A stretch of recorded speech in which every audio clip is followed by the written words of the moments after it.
Salut tout le monde, aujourd'hui on se retrouve dans une nouvelle vidéo. Donc on va parler de mon ressenti par rapport à la PACES donc pendant la première année et pendant la transition avec la réforme PASLAS, donc pendant ma deuxième année en tant que PACES résiduelle.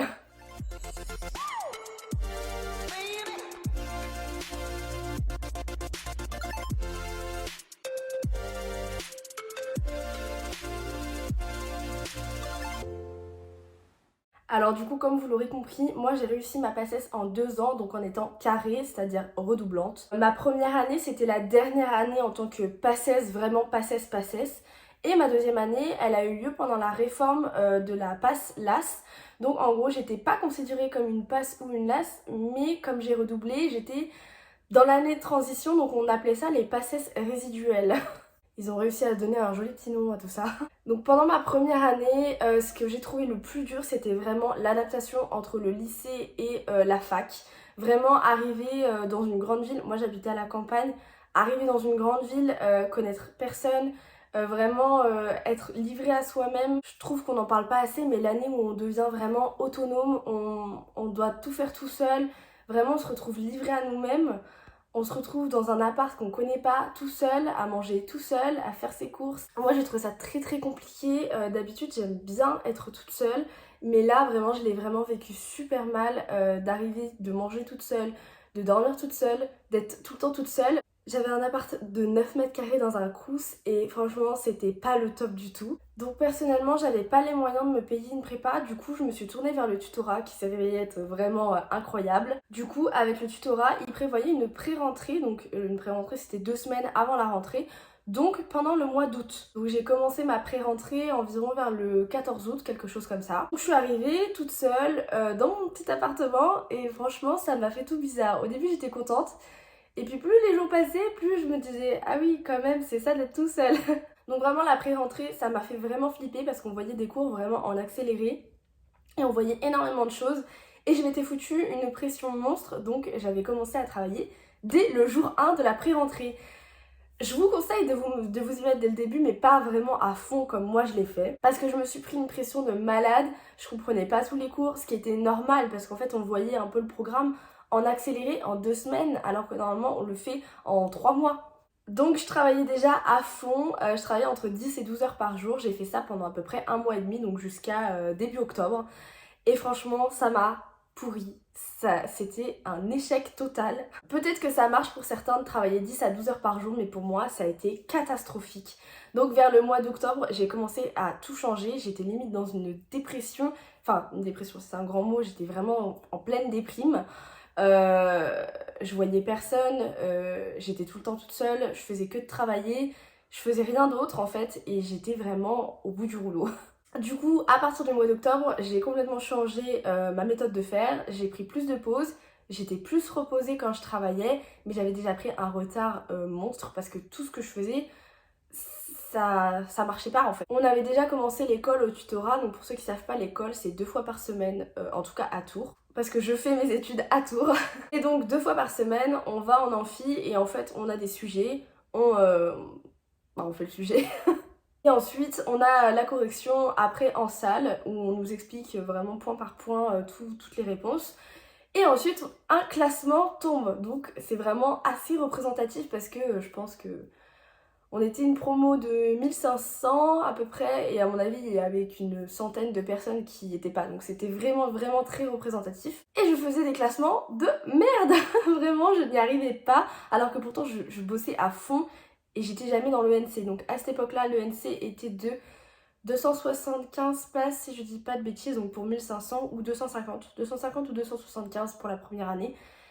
Et c'était vraiment horrible parce que j'étais très loin derrière. Du coup, malgré que j'ai changé ma méthode de travail, j'avais pris tellement de retard que j'ai complètement raté mon S1. Donc au concours de... C'était aux alentours du 10 décembre je crois.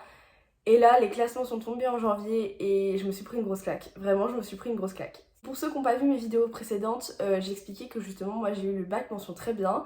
J'ai toujours tout réussi, j'avais pas besoin de beaucoup réviser et ça allait tout seul. Vraiment, j'avais des facilités incroyables. Je réussissais vraiment facilement et là, de travailler autant et de pas réussir, ça m'a tellement frustrée. Donc je rappelle que le NC était de 275, du coup j'ai vérifié. Et je suis arrivée 921. Voilà, donc j'étais vraiment dans les choux chouchous. J'étais sûre de ne pas pouvoir passer primante. Là, c'était vraiment, fallait que je fasse une remontada du futur, sinon on était à peu près à 1525. Donc de là, à ce moment-là, en PACES, 10% de la promo était éliminée, si on peut dire ça comme ça, devait se réorienter en fait. Donc on s'est retrouvé à 1002 à peu près, ou 1000 et quelques, je ne sais plus exactement, ouais 1002 je pense. Du coup, j'ai profité des vacances de Noël pour me reposer à fond et pour essayer de penser à comment je pourrais faire pour améliorer ma méthode de travail. Qu'est-ce que je pouvais faire de plus en fait. Après cette vidéo, je vous ferai une vidéo justement sur ma méthode de travail et pour vous aider à trouver la vôtre parce qu'il y a autant de méthodes de travail qu'il existe d'étudiants en fait. Et je sais que moi j'ai mis un certain temps à trouver la mienne et même encore aujourd'hui, je suis même pas sûre de l'avoir trouvée à 100%. On reprend le S2 et là, qu'est-ce qui nous arrive? Le Covid! À ce moment-là, il me semble que vers le mois de mars, ou peut-être un peu avant, au mois de février, les amphis, ils ont fermé, on a eu les cours en distanciel, et normalement, à cette époque, on passait le concours au mois de mai, si j'ai pas... ouais, au mois de début mai, un truc comme ça, et on nous a décalé le concours au fin juin. Donc comment dire que déjà le S2 est très très long, normalement il dure 5 mois à peu près, et là il durait 6 mois. On nous a rajouté 1 mois et demi en plus de stress, de cours, de tout ce que vous voulez, et on était à bout, vraiment à la fin de la première PACES, je n'existais plus.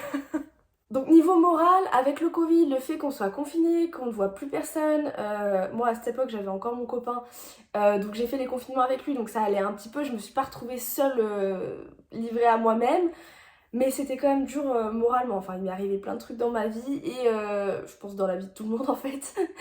Et du coup niveau travail, c'était très compliqué de maintenir un rythme régulier, surtout sachant qu'on nous a rajouté 1 mois et demi. Travailler pendant 6 mois non-stop, c'est très très très compliqué. Malgré ça, j'avais réussi à trouver un juste milieu entre travailler beaucoup et ne pas lâcher complètement. Donc j'ai essayé de me faire le plus de pauses possible pour avoir l'esprit reposé, travailler efficacement. Mais ça, j'y reviendrai encore une fois dans ma vidéo sur la méthode de travail. Mais pour vous donner un exemple, moi ce qui marchait pour moi, c'est que le midi par exemple, je me laissais une grosse pause pour manger entre 1h30 et 2h. Moi je sais qu'il y en a certains, ils se laissaient genre 30 minutes pour manger et bam, ils réattaquaient. Moi c'était pas possible, il fallait que mon cerveau il fasse une pause, il se mette en off en fait. Donc je me prenais vraiment une grosse pause le midi pour pouvoir réattaquer comme il faut l'après-midi. Du coup, je passais moins de temps sur les cours, je les comprenais plus rapidement parce que mon cerveau il était mieux préparé à apprendre en fait.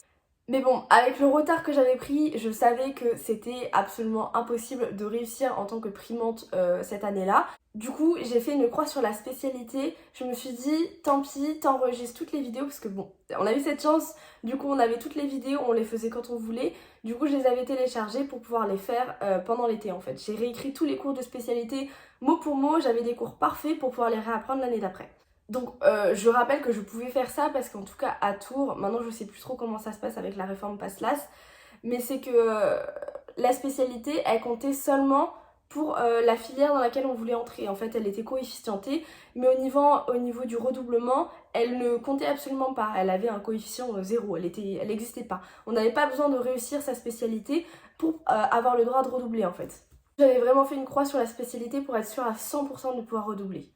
Du coup, ce qui est arrivé arriva, j'ai eu un 4 sur 20 en spécialité, mais c'est pas grave, je me suis dit j'ai quand même réussi à avoir 4 en me mettant tout au hasard au concours, et j'avais quand même réussi à rattraper 200 places malgré mon 4 sur 20.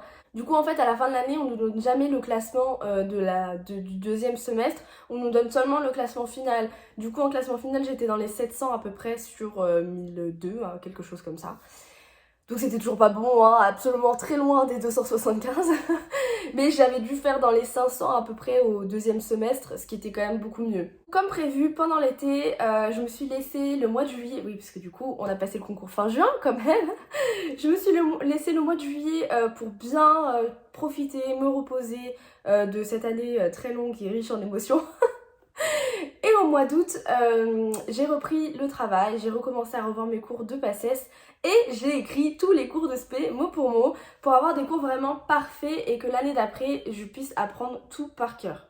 Du coup, ma deuxième année, alors ça c'était en plein dans la réforme PASSLAS. Donc je me suis retrouvée en PACES résiduelle. Donc là on nous a enlevé à peu près un quart des cours il me semble. Sauf que le problème c'est que les cours qui restaient, bah on nous les a changés en fait. On nous a complètement modifiés pour que ça puisse avoir un sens en fait. Donc certains cours qu'on avait l'habitude d'avoir ont été complètement modifiés. Donc on réapprenait des nouvelles choses qu'on n'avait même pas vues l'année d'avant. C'était très compliqué à gérer, mais on avait quand même moins de pression. Le seul truc, c'est que c'était très tendu avec les passes et les LAS, parce que du coup, on a su l'ENC qu'à la fin de l'année, peut-être un mois avant le concours, je crois. Non, peut-être un petit peu avant. Mais en attendant, on a vraiment eu le NC très très tard et on avait une pression malade parce que on savait qu'il fallait juste bosser, bosser, bosser et on pouvait même pas se situer dans les classements du tutorat parce qu'on n'avait pas le NC. Mais comme on avait moins de cours, c'était quand même un peu plus facile de les bosser, sachant qu'en plus on avait redoublé, c'était quand même beaucoup plus simple, on connaissait beaucoup mieux nos cours. C'était plus facile, on pouvait passer plus rapidement dessus et les connaître beaucoup mieux. Pendant cette deuxième année, j'ai encore peaufiné ma méthode de travail, ça marchait beaucoup mieux, je me sentais beaucoup mieux dans ce que j'apprenais, dans ce que je faisais. Bon, on va pas se mentir, moi les matières de PACES, c'était pas mes préférées, hein. Et bien sûr, à cause du Covid, j'ai oublié de préciser, mais tous nos cours ont été en distanciel. On n'a pas fait un seul cours en présentiel. Si, peut-être les 3 premières semaines de l'année, et après on était en distanciel tout le long. Mais c'était pas foufou encore cette année-là, mais bon, on était déjà plongé dans le Covid depuis plus d'1 an. On était habitués. Du coup, cette année-là, le NC PACES a été fixé à 141 places. Donc du coup, vraiment pour les PACES. Et les PACES sont partagées les places restantes. Donc je crois qu'on était 300 ou 350 à passer cette année-là. Au premier concours de décembre, je suis arrivée 114 sur 442. Donc j'étais dans le NC puisqu'il y avait 141 places. Et du coup, sur le total de l'année, donc je ne sais toujours pas ce que j'ai fait au deuxième semestre, mais je suis arrivée 112e sur 392 parce que je crois qu'il y avait à peu près une vingtaine de personnes, enfin de carrés, qui avaient lâché l'affaire. Mais bon, j'ai réussi ma deuxième année de PACES. Mais enfin bref, j'étais trop heureuse, j'y croyais pas, je pensais que j'allais être après choix. Mais non, j'étais dans le NC dès le départ et franchement, ça m'a fait un choc, mais j'étais tellement contente. Voilà, après ça vraiment, 2 années de PACES, dont en plein dans les réformes, en plein dans le Covid, c'était très compliqué. Je pense que ça va un peu mieux maintenant, c'est toujours pas ça pour les PASSLAS. Je sais pas trop comment les gens vivent vraiment la réforme, moi j'ai pas un avis de PASSLAS, des premiers PASSLAS. Mais en tout cas, ça a été riche, très riche en émotions. Ça a été très compliqué, mais j'ai réussi. En tout cas, la prochaine vidéo que je filmerai, du coup, ce sera sur ma méthode de travail et pour vous aider à trouver la vôtre. On se retrouve dans une prochaine vidéo. Salut!